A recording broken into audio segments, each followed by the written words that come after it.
Okay, so here we are back at the main screen again. And we're going to start again.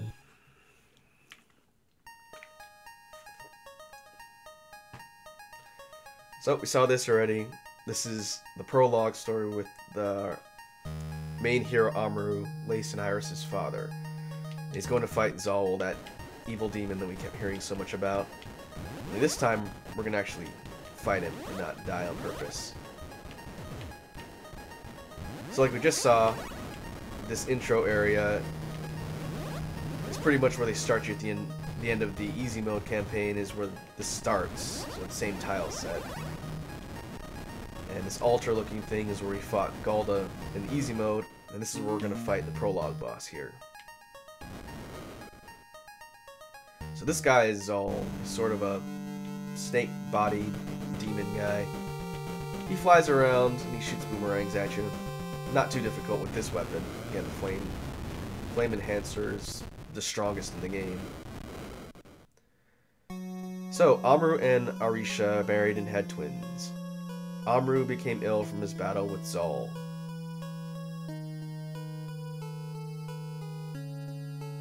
Twins were named Lace and Iris. Meanwhile, Galda started to conquer the land.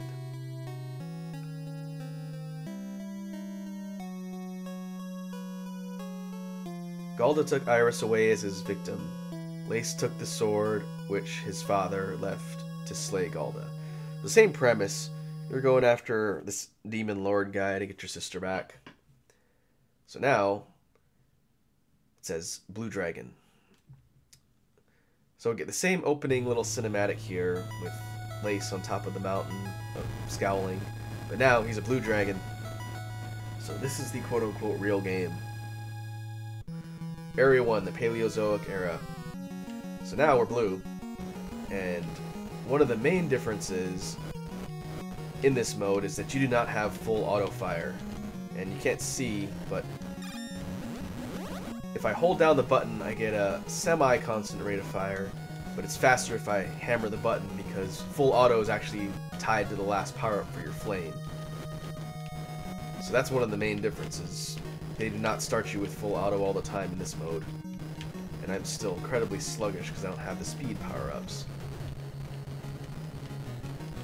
But the overall enemy placement doesn't change. Some of the levels are not truncated down. I think this first stage, the Paleozoic era, is pretty much the same. I don't think there are any differences here. So that's the level 3 flame.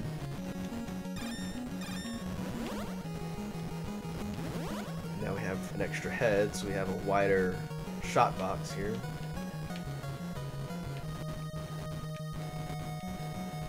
Alright, so this is the fully upgraded regular flame, and now I have full auto and I can just hold the button down. And these flying lizard things can be hit on the ground, or I can shoot them when they jump into the air to come at me.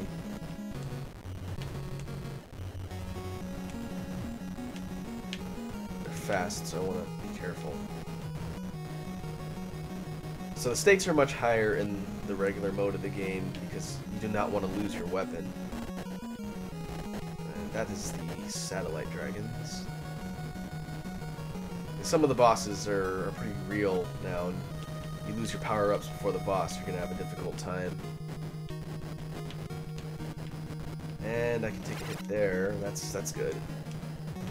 I used to be able to get through a majority of this game without getting hit, but it's been so long. And as you can see, I only have one life bar on the lower left there, and when that fills up, I'm dead. So I can afford 2 or 3 hits, I think. I think it's 3 total, and then I die. It's the Earthquake Breath power-up. These sort of flying stingrays.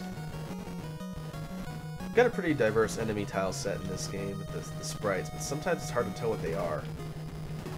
Oh, don't want to hit feathers.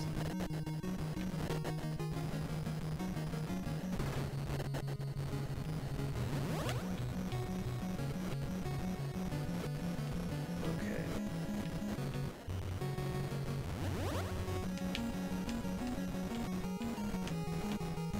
Alright, so now we're back to the first boss, the Plesiosaur. I think I got hit on this guy last time, which is pretty bad. I don't normally take hits on this guy. Well, I guess that wasn't a very good example. Just trying to dodge behind him.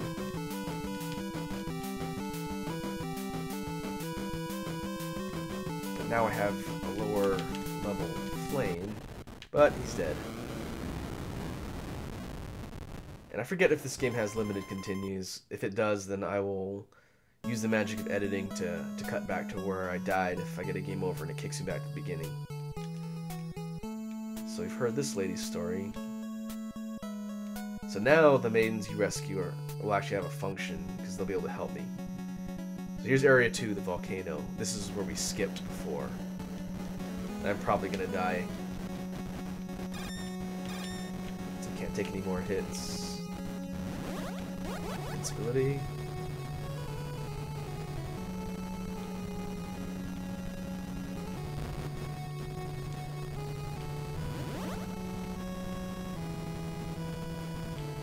Sure, some people have done a no power-up run of this game, where they just get the base dragon without an upgraded flame. Imagine that would be very difficult. Especially once lots of stuff starts filling up the screen, and you need to be able to clear everything out. If you have the base weak fireball, it's not really going to help you too much. Those fireball shooting T-Rex things are at this level too. We got firebirds popping out of volcanoes, because why not? It's a volcano. Invincibility again.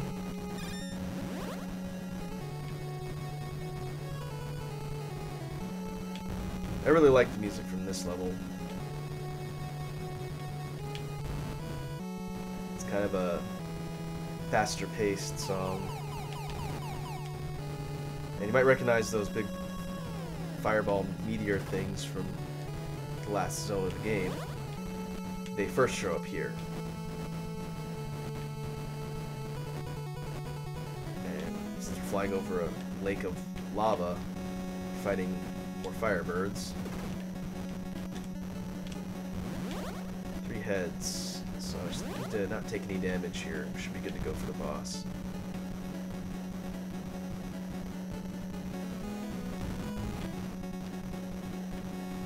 One of the things that's tricky as you get more power-ups and your movement speed goes up, it's really easy to accidentally move into things, so you gotta be careful.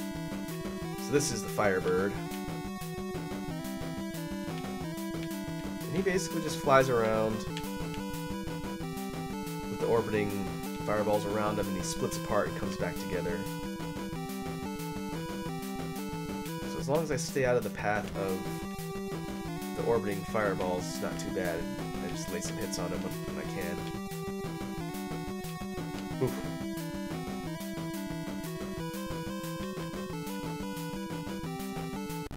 There we go. So he's done.